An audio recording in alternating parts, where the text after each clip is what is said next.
Hey, How are you? I'm great. All right, so let's get right into it. How do you feel about the sneaker community and where is it going right now? I think, especially here locally, it's evolving. So, a few years ago, you would see mainly Jordans and Yeezys for the most part as you're walking around, but I think it's becoming more sophisticated and more diverse, which is great. So starting to see different brands, shoes that are maybe not the most hype shoes, but have some history to them. So I think it's a maturing community here. Last but not least, what are your top 10 kicks in 2019?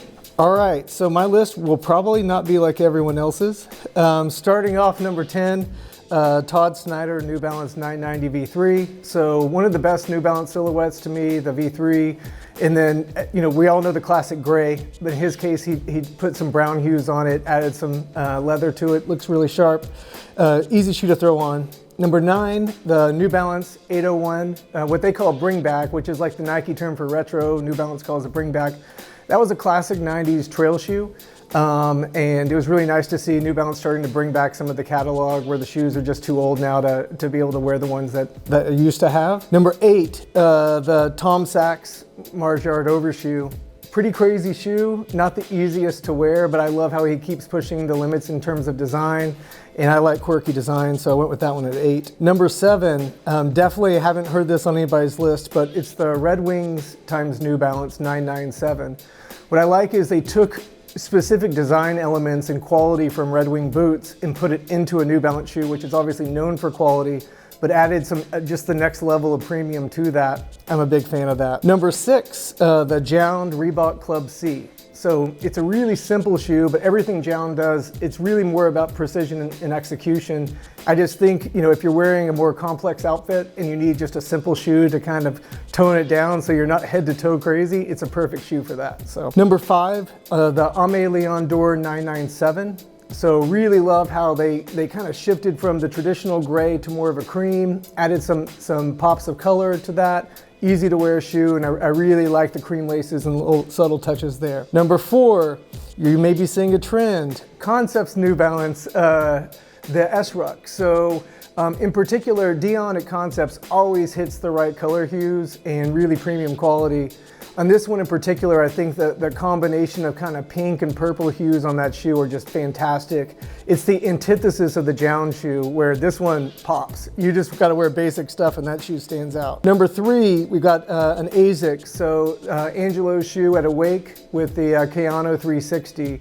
The midsole, like that milky midsole, is so good, and I really like the green and silver combination on the upper, just a really nice looking shoe, and one of the rare times where they do kind of a combination, midsole upper swap that looks really nice as a hybrid. Number 2, the Aimé Leon Dore 990 V2.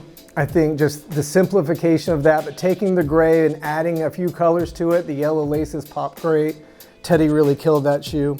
And then finally, my lone Nike on the list, the green Sakai LD Waffle. So I really like how the doubling up on everything at first. I wasn't quite sure if I was gonna like it, but as I started to wear it, actually is one of those that catches your eye, but it's not too out there. And I found it's pretty easy to wear with a lot of different looks. There's my list.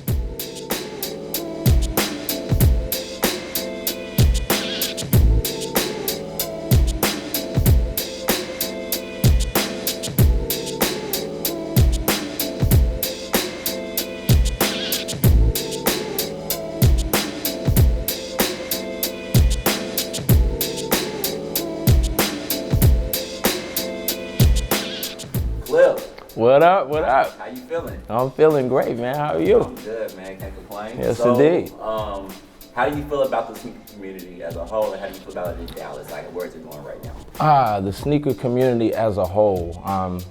I guess you could consider me an OG, so I've never had this much trouble copping sneakers ever. You know what I mean? So, I'm kind of from the days of, not having so much trouble to be able to get a dope sneaker. So I guess I don't really like that element of it, but where things are going, the collabs, everything that's happening in the sneaker culture, I'm really a fan of. The sneaker culture in Dallas, I also think it's good because you have places like Center, where we are now, who I've seen from the beginning go from a very small room to all the things you see now, and also to another location.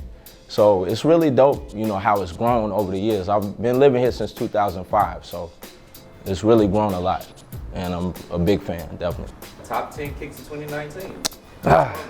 What the pressure, man? How we gonna narrow it to 10 kicks, man? Hey, it is what it is. All right, so number 10. And you know, I'm sort of all over the place with my list because you know, it's just a personal thing. I don't really do too much of the hype beast stuff, but the Stranger Things Tailwind, the number 10, just a sleek classic shoe. You can't ever go wrong with a runner.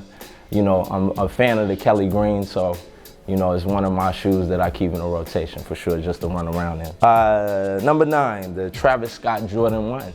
I mean, it's just a dope all-around kick. The colorway is dope. The reverse swoosh, I was really a fan of that. So, you know, the wax strings and all of that. So I really like that in that shoe.